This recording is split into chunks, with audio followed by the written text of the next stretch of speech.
Greetings, everyone. Welcome to the LiftAffect podcast. I am your host, Matt McNeil, founder, clinical director, and director of human performance at LiftAffect, where we assist professional pilots with maintaining better mental health and optimizing their mental skills. The goal of this podcast is simple: to help pilots and other high liability professionals and disciplines come out of the shadows to discover how we can live better lives personally and professionally. Join us each episode as we discuss various topics ranging from mental health, mental skills and performance, to business, entrepreneurship, and a few other surprises along the way.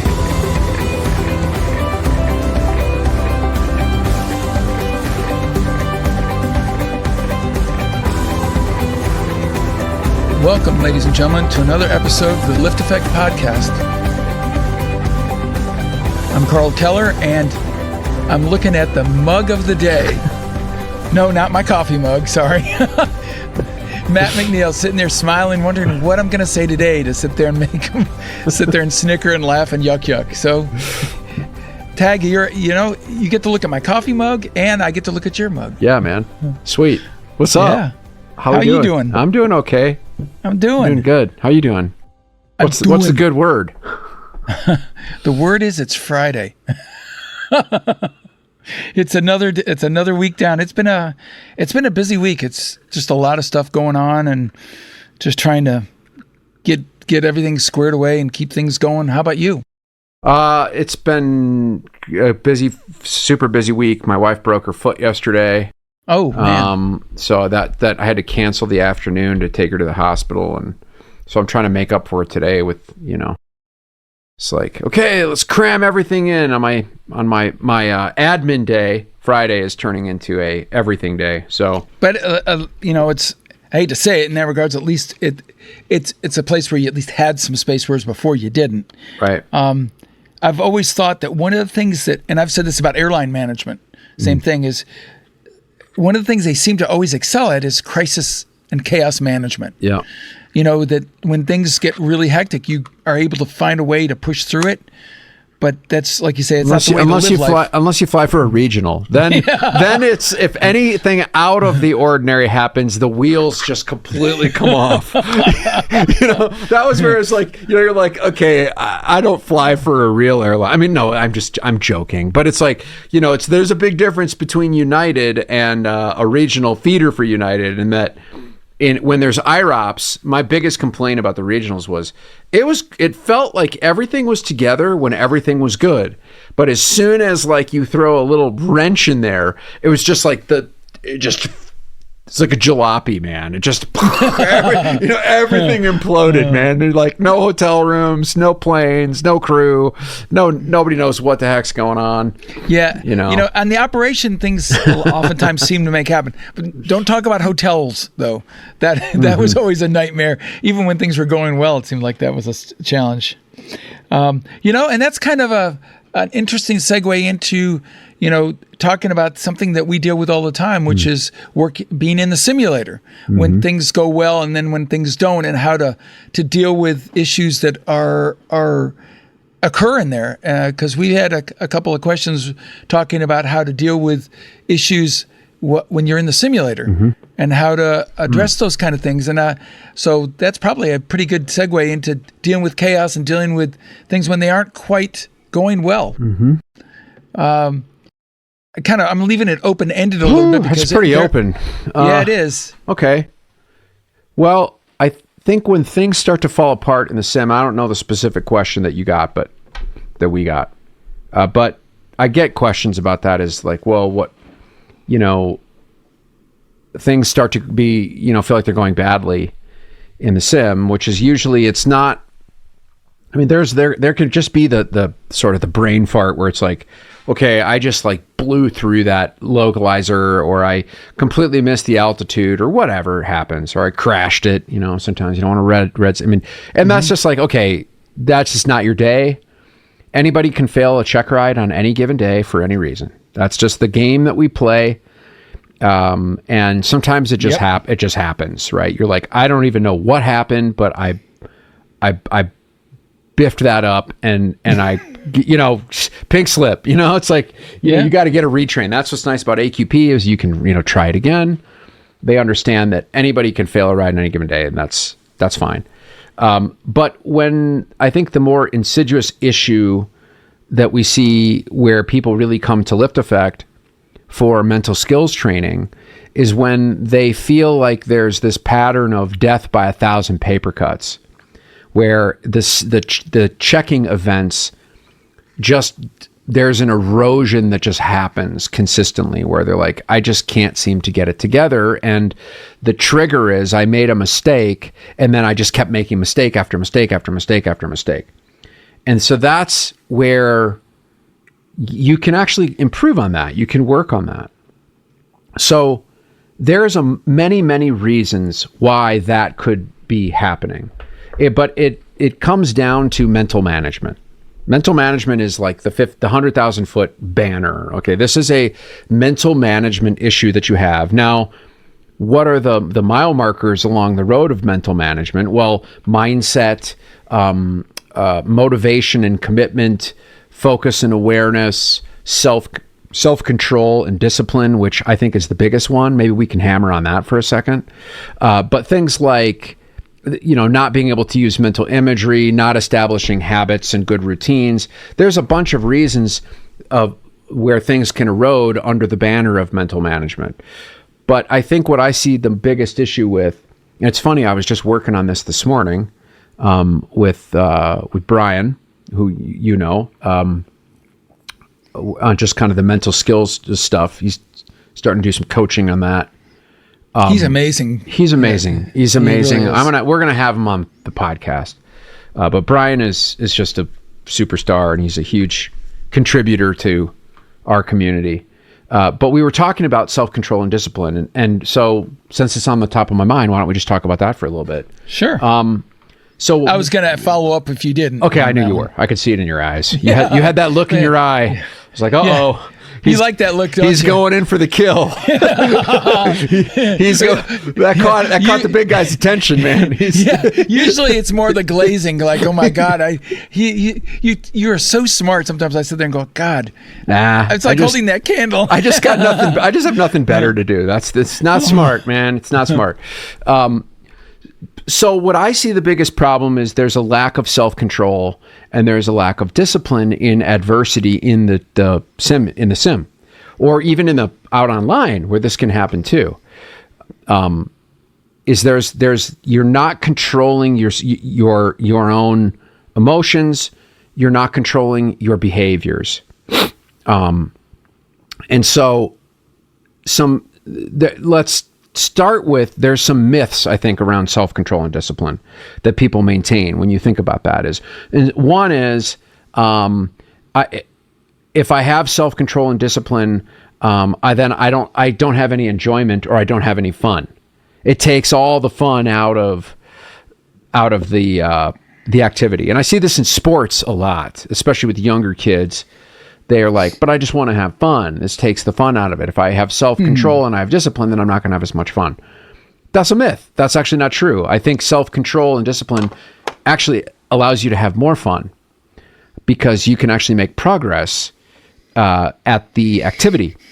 Second, if I just work better, or I just work better when I am not organized, that's high achievers, that's not true. And we see there's a lot of ADHD kind of stuff with pilots. I mean, think about like hyper ability to focus, but just sort of squirrel, distracted, which, by the way, the FAA, you really need to change your policies on this ADHD stuff. It's time.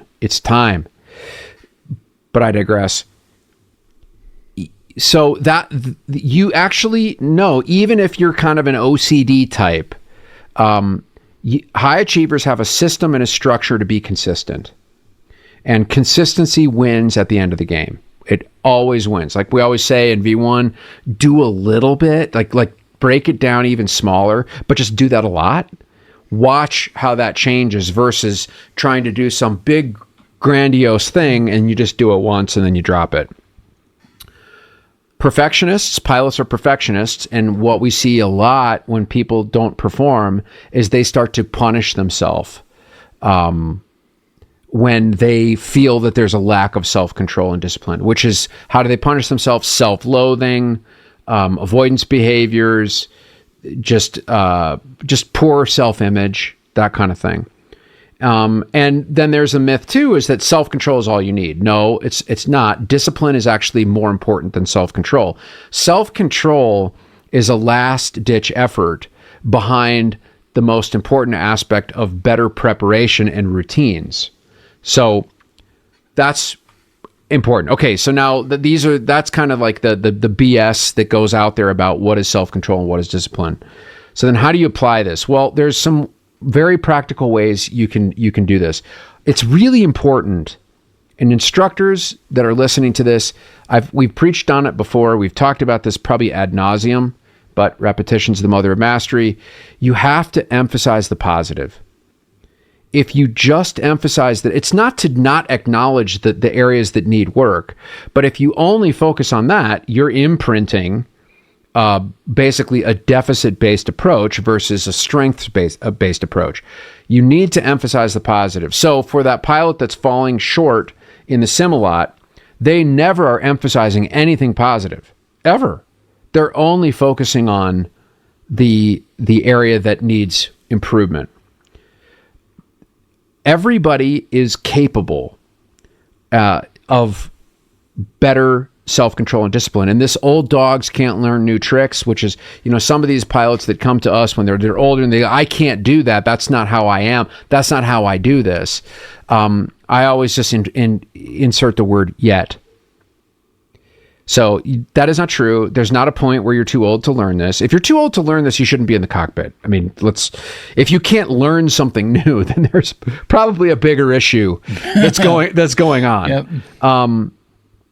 And so I think that there's where they get tripped up, where people get tripped up, is they say, I need to feel like I want to do this in order to be able to apply new techniques. I gotta feel, I'm not feeling this.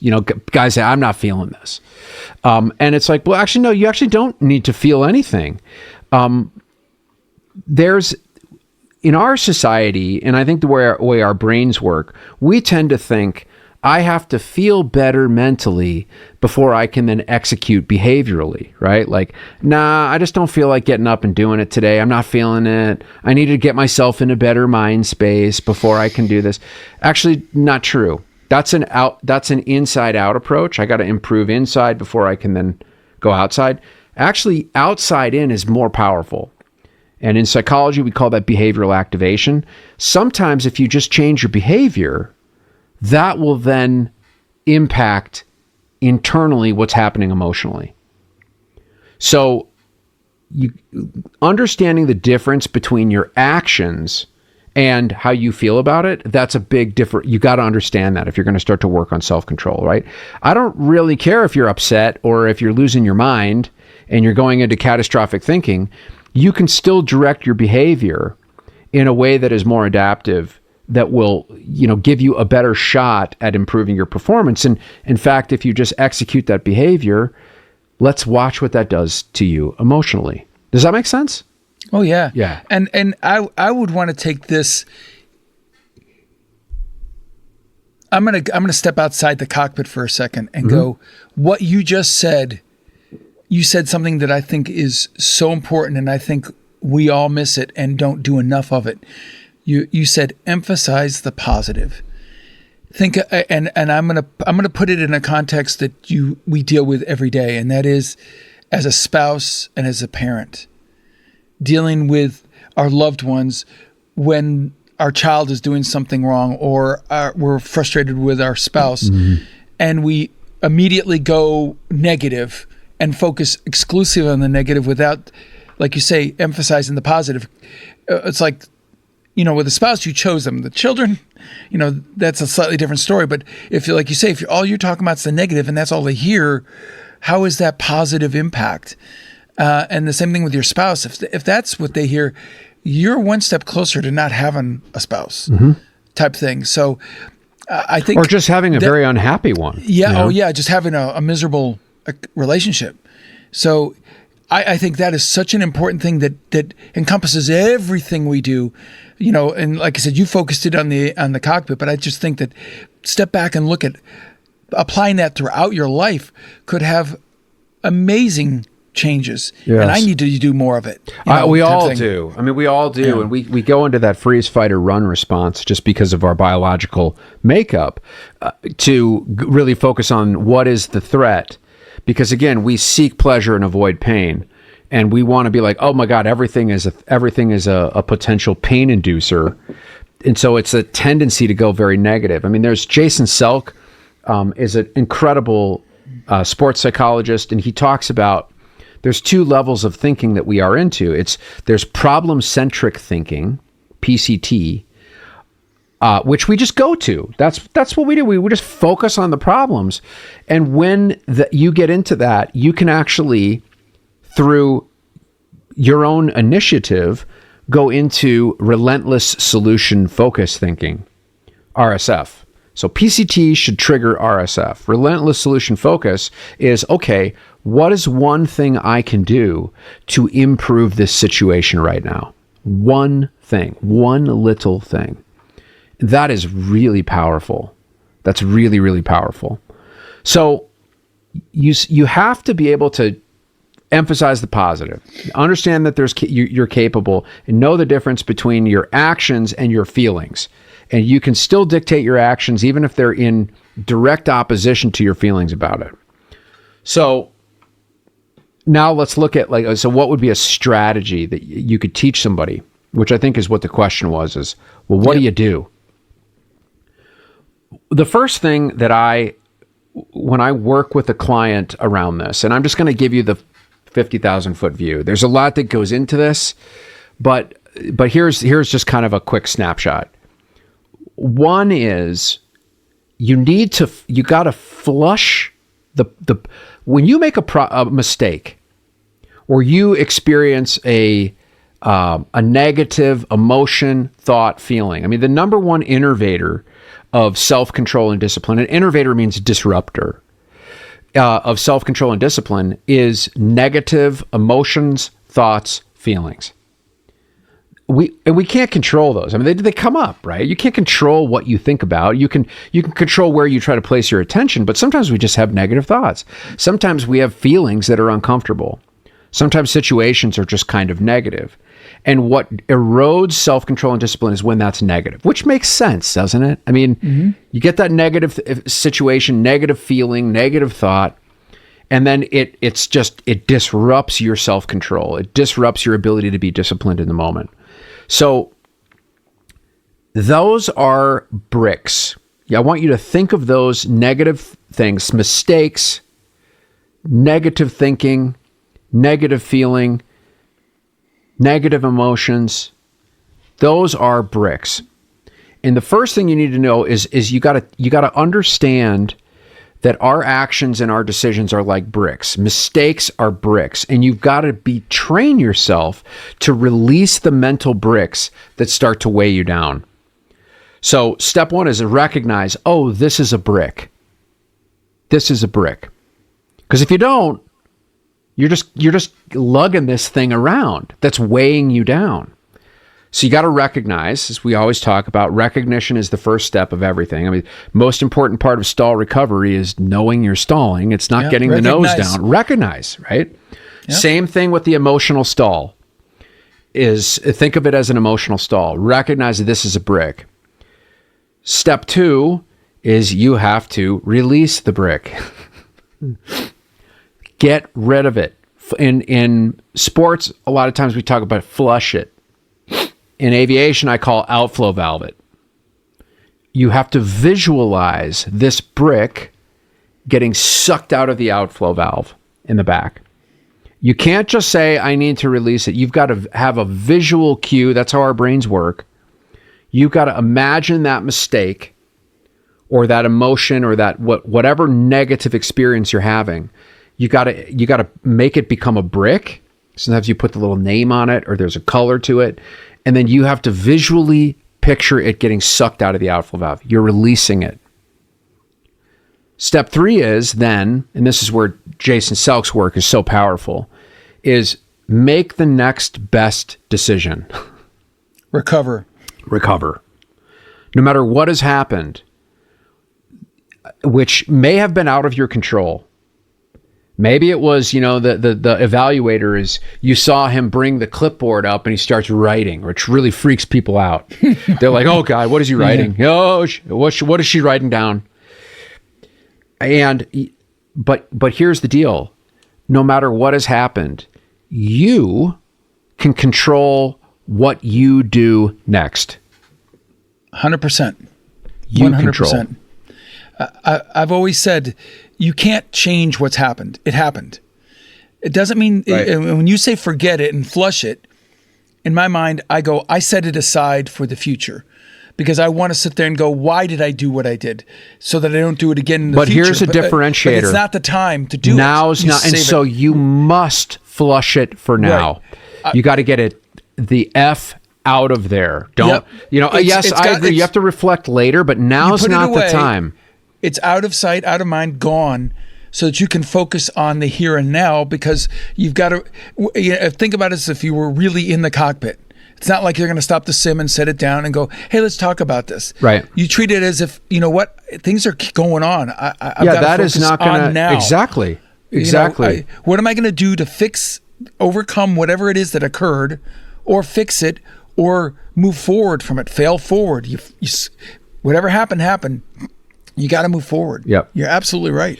So it's reflect and learn, flush that shit, dump it, and then make the next best decision. Regardless of how you feel.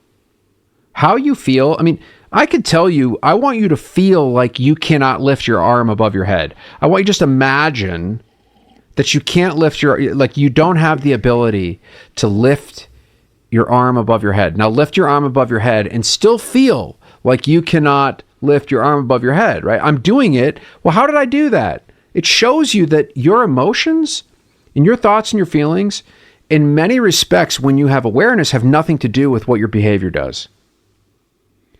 So it's okay if you feel like a loser and you feel like you're a failure and you feel in that moment, I'm fine with that. But what you do matters the most. What you choose to do next. Maybe it was a screw up. Maybe it was an unfair thing. Maybe your sim partner screwed you, right? Set you up. That's fine, but what you do next, you actually have control over that. 100%. All right. So now, should we keep going? Absolutely. I got more. Okay, I can keep going on this. Well, these are things that you can apply across everything, but like you say, we're looking at it from this simulator perspective. It's because this happens to everybody. Yep. I have yet to see the perfect sim ride. No, anybody, absolutely. even the best person out there. There's things that you can improve upon and go, God, I could have done that better, or you could have supported your captain or your first officer better. Yeah. It isn't always so much what they do; it's also what you can do to help them. That's right. Yeah, you need to be reflective on that, but you need to focus on getting the job done. That's right. To the best of your ability. I agree. So now we got to create a recognize, release, refocus routine.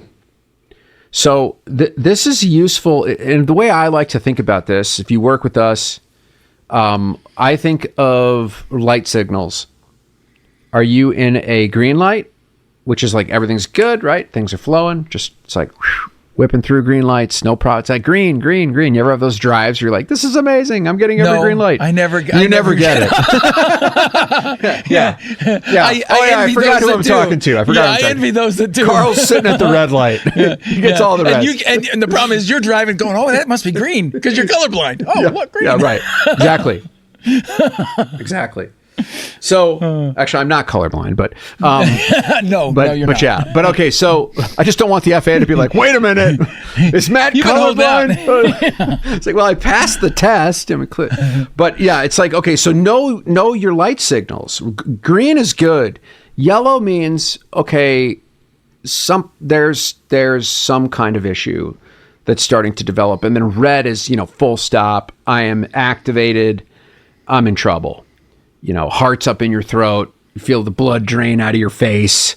Heart starts pounding. You're like, you can't start, everything narrows. You can't start to think straight. That's red. Yellow is, we've talked about this in the past. Like, what are the signs and symptoms? Well, we use body language, where your attention is focused, and then what is the self-talk that you're doing with yourself to recognize what is your light signal. So you got to recognize, and I use those three things, right? And so a green light is, usually I'm sitting up straight and I'm nice and relaxed, and you're not death gripping the yoke. Everything's good. You're flying with trim, or you're just autopilot's going great. Just kind of managing everything. Green might be you starting to squirm a little bit. You're like, starting to lean in. You mean yellow? Or I'm sorry, yellow. Excuse me, yellow is starting to. Things are starting to like. You're like, not sure this is going in the right direction. And then red is just full blown meltdown. So where do you feel it in your body? Where is your focus? And then what is the little voice that's going on in your mind, in your head? What's that little voice sound like? You've all got your own. You need to and work with the coach to really distill this down. So that's the first. You got to recognize. Step one. I just wanted to throw out with the yellow. Yes. Things can be going well. Sure. But you can also be looking and going, you can kind of see things on the horizon, like in the cockpit. You're seeing weather. Mm-hmm. You're starting to hear a lot of chatter. Again, it's heightened awareness. Yep. Just that, hey, things, like you said, so it's not that things are going wrong within your world, so to speak. Right. But you can see them out there. So that's being proactive. Yeah, and we're talking about what are the light signals going on emotionally in your mind, yep. right? And so for me, I think for a lot of clients where it shifts from green light to yellow light, and look, it's just like driving. They're going to be in these light signals all day. It's never always green. I mean, that's absurd. Like that's just part of the game, is that the lights change. But for me, and I think a lot of people, is when my focus, especially in a training environment, when my focus starts to become on the instructor, am I pleasing the instructor? Is the instructor happy? You're going from, when you're green, you don't give a shit. You're like, what? I don't even know the guy's in there, right? Doesn't matter. My flight. You tell him, go to sit back there and relax, that's how you should approach your training events. This is my training event, not his. He's just there to evaluate me. I'm going to treat this just like a regular flight. But when you start to focus on what is going on for them, your light signals are starting to change, because you're now focusing not on what you're doing, but on what is the result. You're losing the process to start to focus on the outcome, which process orientation versus outcome. Process always wins. Always, always, always wins. It's another topic for another day. But so you need to recognize when this is happening. Now, once you recognize it, you need to be able to release this. You have to have a routine to basically turn off the negative response and get back into place where you have greater self-control to focus on the task that is at hand. So how do you do this? Well, there's a few good ways to do this. And again, every person is individual, and this is where it really, I just am telling you, need to work with a coach to do this. You can't just like, okay, I got this on a podcast, now I'm going to go implement it. It's not that simple, right? So I just want to tell people this is not, we're not giving a medical or clinical or coaching advice here. Because everybody's got their own triggers and their own propensities that can be a hindrance or can be an advantage. So you got to work with the coach to figure that out. But one you can do something physical. So make a physical action and an association that you're telling yourself, I'm initiating my release routine. So if you want to see this in action, watch baseball players, watch pitchers, and watch batters, especially pitchers. You notice they're up there, they touch their hat, they do, they take the ball, they do this, they put it in the glove. It's like all of this is on purpose. It's not just by chance. And a lot of it is they'll reach down and grab the bag, the chalk bag, and put it down, or they'll clear the mound with their foot. All of this stuff is rehearsed mental cues for them to refocus, especially if they're where they are in the count, or if somebody just hit off of them. You're going to watch their routine, and you can start taking notes on it. You'll be like, oh, I know exactly what he's doing now, because this is all pre-planned. He is learning how to recognize, release, and refocus.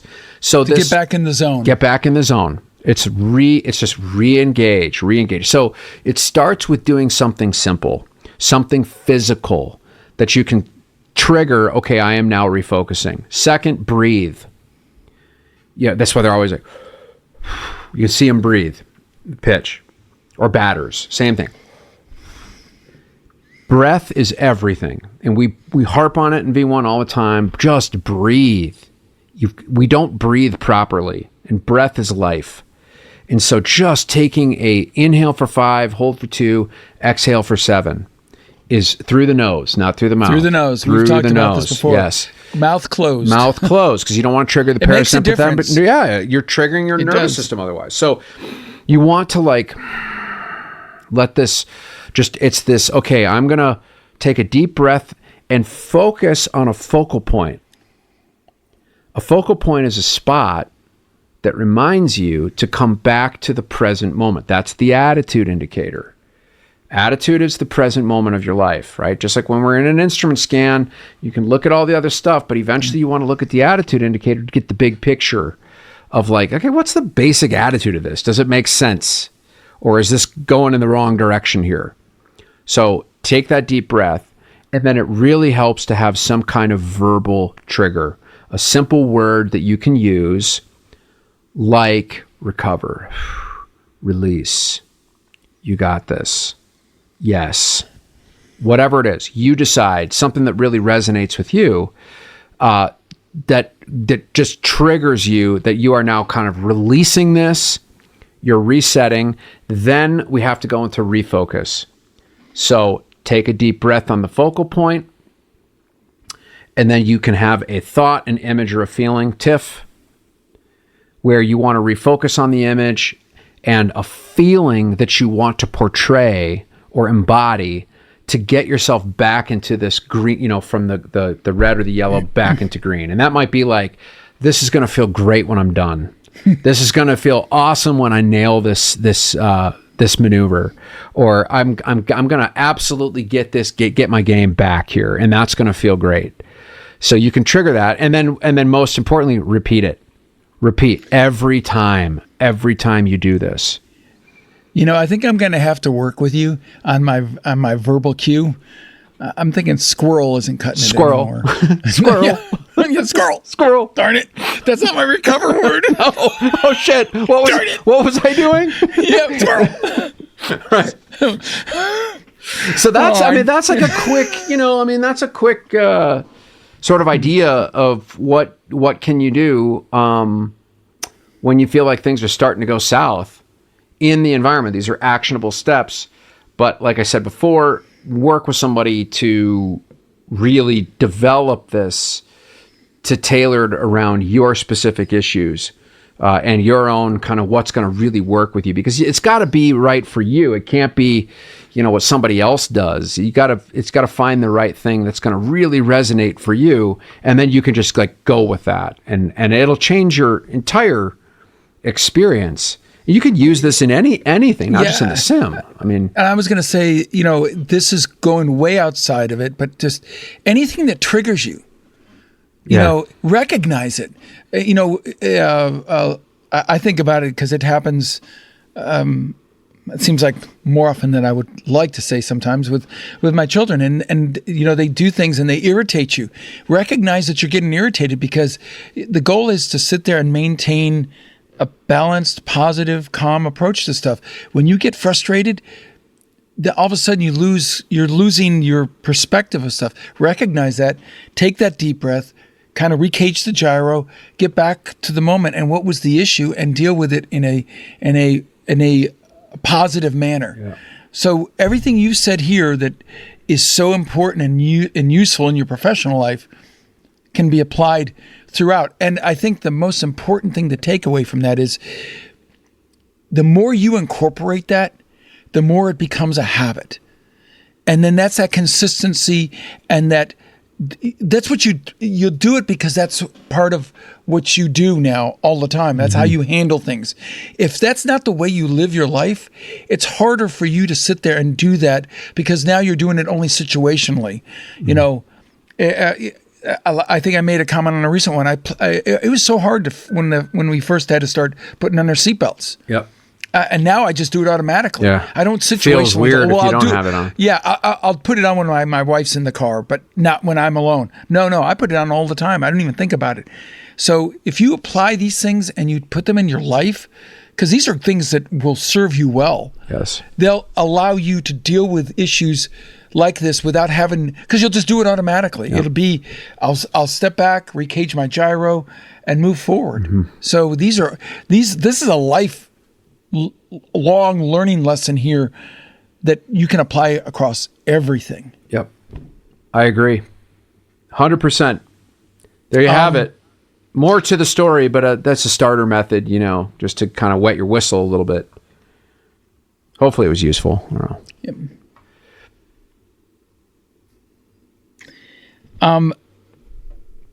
I'm going to go maybe a little bit off script, and if you don't hear this, then Matt said no. I wanted to recognize a life that was lived to its fullest. Someone that we both know, yep, fought the good fight until there was no fight left. I don't know how you feel about mentioning his name. I think he's a friend of ours, so I'm good with that. Yeah. Brett Anderson. Yeah. He was a stick partner of mine, and I got to know him throughout the years. And Matt knew him also. And what made him so amazing was being a pilot was just a small, minuscule part of his life, part of who he was. The people he touched, he was one of the most positive, upbeat. Nothing got him down. He could get frustrated with things, but he was someone that when you look at things, you go, that was a life that was full, and he lived it, and he fought to the end. And I just wanted to acknowledge him and just say, we talk about flying here, and we talk about mental skills and everything, but it's all about people, and it's all about relationships and how people affect you and how you affect others. And I just wanted to take a moment and acknowledge him and his loved ones and go, he affected me in a positive way. My life is better for having known him. And, I'm sure we can reflect upon people in all of our lives. We all probably have our Brett Andersons that we can look back and go, they were a positive influence and factor in our lives. And I just wanted to throw that out there that, he fought the good fight, and he was one heck of a guy. And the things he did, it's like, geez, I couldn't hold a candle to all the things. Yeah, we were talking about the other day about one of the, how he helped people on layovers, and how, you mentioned something about, how he built this workout facility for his daughter, and it helped other people along the way. And it was he helped so many people, and without anybody asking for anything in return. It was just amazing. Yeah, Brett battled with pulmonary fibrosis, I think. He had his lungs had some lung issues, and he was on a transplant list, and the guy just fought and fought, and he convinced the transplant team, that he got lung cancer, and they weren't taking people with lung cancer, and he, wrote letters, and they said, okay, we'll put you in this transplant experimental thing, and he fought all the way to the very end, and he just didn't give up, and it took him way too early. He was a young man, he was in his early 50s, but he was a legend, and he just had such a positive. I've gotten to know him. really positive impact on me, somebody that I really admire. And, you know, I'm sad to see him go. We're just sorry that you didn't get a chance. We were hoping to have him on as a we were planning on it. Speaker, as a guest speaker, but we didn't want to end this on a down note. This is actually a moment of celebration to celebrate someone whose life that was just amazing and that touched us in such a positive way. And and we hope that there are people like that for all of you out there, that your life is better because they were a part of it. Any last words for today? Brett Anderson. That's my last words. And that's a hell of an ending statement. As always, we thank you for being a part of our family. We hope that you're getting something that's useful and positive and beneficial in your life and in the life of others that you may share. Please pass us along to others. Give us a like, thumbs up. Tell people about us. We want to grow our community and help others that are in need of just a little bit or a lot of bit of help. Until next time, we thank you, and we hope that you have a great day, and we look forward to seeing you on our next podcast. Take care.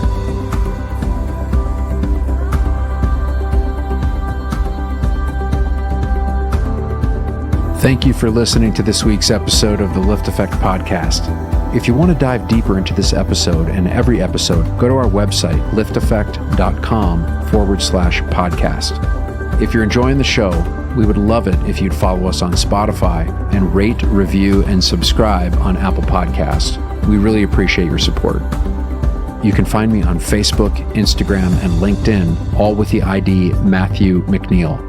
This show is brought to you by LiftAffect, a clinical mental health and consulting company that assists air carriers, corporate flight departments, pilot unions, and commercial pilots by providing comprehensive psychotherapy and mental skills coaching services to pilots with mental health and mental performance-related issues. Visit LiftAffect.com, that's LiftAffect.com, to book your free consultation. And finally, this podcast is for general informational purposes only. It does not constitute the practice of counseling, psychotherapy, medicine, or any other healthcare service, including the giving of medical advice. No therapeutic or provider-patient relationship is formed. The use of this information and any materials linked to this podcast is at the user's own risk. The content of this podcast is not intended to be a substitute for professional psychological advice, diagnosis, or treatment. Users should not disregard or delay in obtaining advice for any psychological or medical condition they have, and they should seek the assistance of their healthcare professionals for any such conditions. Thanks for tuning in, and we'll see you next time on the LiftAffect podcast.